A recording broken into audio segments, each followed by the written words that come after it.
Napagdesisyonan guys ni Ka Eric at ni Lorraine Badoy na huwag kumain at magpapagutom sila doon sa house custody. Kasi sa mga hindi guys nakakaalam, sila ay nasa detention ngayon ng House of Representatives sa Quezon City. At ewan ko ba kung anong napasok sa isip nila na magpapagutom daw sila, na pagdesisyonan nila na magpagutom sila. Ang tanong, kakayanin kaya yan ang katawan ni Ka Eric? Ito yung balita guys.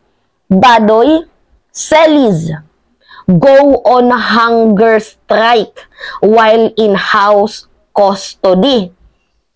Panindigan niyo yan. Kahit ata tears of water droplets, huwag kayong uminom ng tubig para naman kahit papaano nararamdaman nyo yung totoong gutom ng mga mamamayang Pilipino.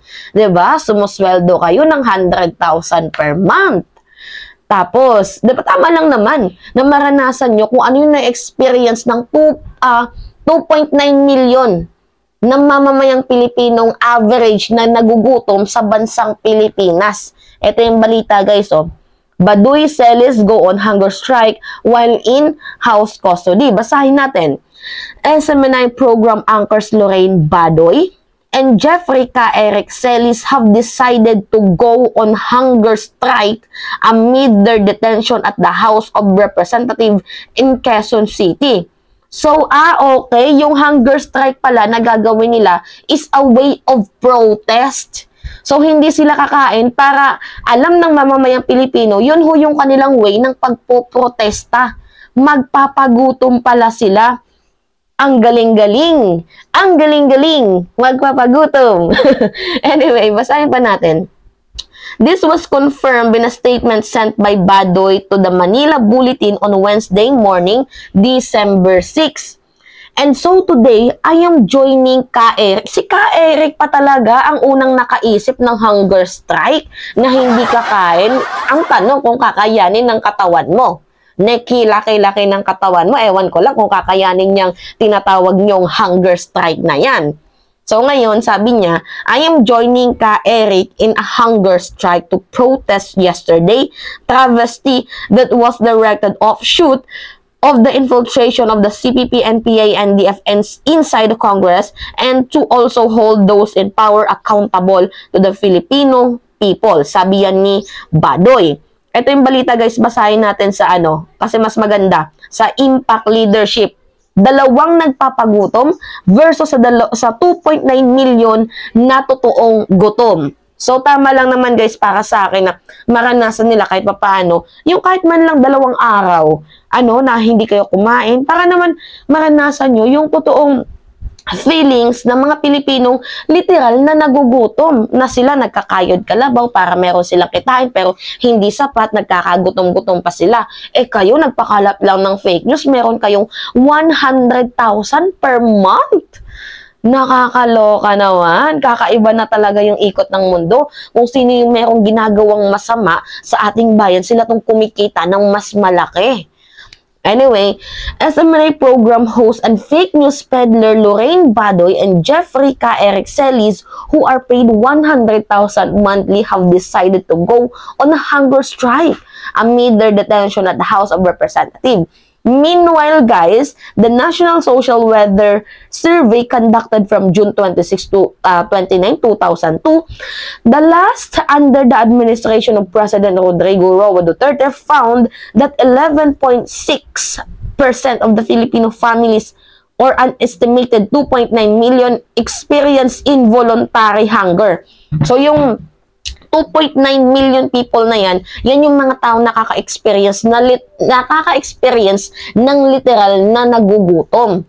Hindi yung pinipilit lang nila yung kanilang sariling magutom. Kagaya nito ni Ka Eric at ni Lorraine Badoy na magkakaroon sila ng hunger strike para it is their way ng kanilang pagpoprotesta ang magpagutom. So ngayon kung magyayaya kayo, may sasama kaya? Well, hindi din naman namin kasalanan if ever magkasakit kayo. Kasi pinili nyo yan, choice nyo yan. There's many kind of fasting, guys. May dry fasting. Ang daming way ng pagpapagutom. So, ano yung way nyo? Para sa akin, all of the above nyo na lang. Yung no kain, no inom, wala lahat. 'Di ba? Para naman literal na ma-experience nyo yung mga nasa taong lansangan, na literal na na-experience nila, yung talagang gutom, yung talagang hunger. To the point na magtitiis sila sa umaga, magkakalkal sila ng pagkain sa basurahan, yung mga tira-tirang kain sa mga pagkain sa fast food chain, kahit medyo ang iba inuud na or ang iba medyo papanis na, kinakain nila para ma-solve yung hungerness nila. So kayo tong mga taong nagsusweldo ng kay laki-laki, pinipilit nyo yung sarili nyo magpagutom dahil nga gusto nyo, ito yung way nyo ng pagpoprotesta. Si Ka Eric pa talaga mismo ang nakaisip niyan, na siya yung may malaking katawan. Ang taba-taba. Diba? Kayo guys, agree ba kayo sa gagawing moves ni Ka Eric at ni Lorraine Badoy na hunger strike? Kasi sa akin, walang problema dyan. Choice nila yan. If ever na magkasakit sila, wala tayong kasalanan dyan, diba? Yan yung pinili nila. Basahin natin yung mga comment ng mga tao. Impact leadership. Search natin. Basahin natin guys, ha? But bumagal ang internet natin. Ito. Basahin natin ang comment ni MJL Moreno. Yan MJL Moreno. Ginusto nila yan di magpakagutom sila. Sabi ni Booms Russell. Booms Russell. Tatagal kaya? Yan nga yung pinaka-first question ko. Kung tatagal silang magpagutom. Sabi pa dito ni Richard Garcia, wag na din kayong maligo at gumamit ng kama at kuryente para mas feel na feel. Totoo. Wag niyong bigyan ng special treatment. Wag niyong pahigain sa kama. Pahigain niyo sa lapag. Di ba? Para ma-feel talaga nila yung mga nasa lansangan na literal na mga nagugutom. Di ba? Sabi ni Fe Campio Morales, may pumipigil ba? Walang pumipigil. Go kung gusto niyo magpagutom.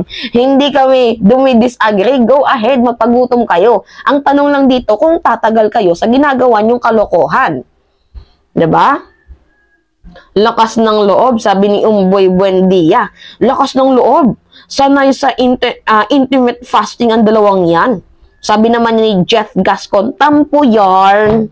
So, nagtatampo pala sila sa Congress. Ngayon, magpapagutom sila. Parang yung mga bata, guys. Ako kasi, nung bata ako, nung pinagalitan ako ng parents ko, dahil hindi nga ako pinaglaro sa labas, kasi sabi ng nanay ko, may trabaho ka pa dito, bantay mo muna kapatid mo, tapos ka na sa sa school mo, hapon yun guys. So, syempre, di ba pag hapon, yung mga bata, lalo, kasi pag tanghali, minsan lang may lumabas na bata So, wala akong nakakalaro nun. So, nakakalaro lang ako pag hapon, lalo na pag walang pasok. Tapos, bigla ang hindi ako pinayagan ng parents ko kasi nga babantayan ko doon yung kapatid ko. Nagtampo ako, hindi ako kumain nun. So, parang ganito lang din yung ginagawa nila kay Eric. Diba? Yung nagtampo sila sa Congress. Tapos, hindi sila kakain. Nagpa-fasting sila. Ang tanong, hanggang saan yung itatagal? Lalo na kung masarap yung ulam. Diba? Anyway, yun lamang ko guys. It's me again, si Mima Alicia yun. Tagbabalik ulit para sa ating panibagong video.